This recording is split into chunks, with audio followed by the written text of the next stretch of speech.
আমার ছাদের গাছের পেঁপে আল্লাহর রহমতে দেখেন, গাছ ছোট কিন্তু পেঁপে অনেক ধরছে আল্লাহর রহমতে।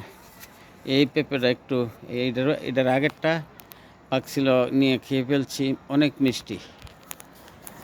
আর এই পেঁপেটার কালার আসতেছে, এটাও খাওয়া যাবে না ইনশাল্লাহ।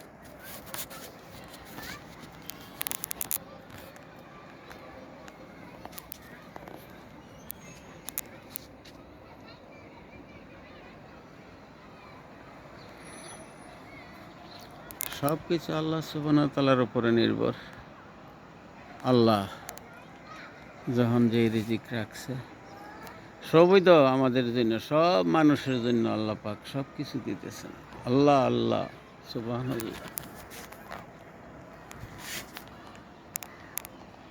বিহার সবাই ভালো থাকেন। আমার ভিডিওগুলি সম্পূর্ণ দেখে সাবস্ক্রাইব এবং ভিউ, লাইক, কমেন্টস এগুলো করবেন প্লিজ।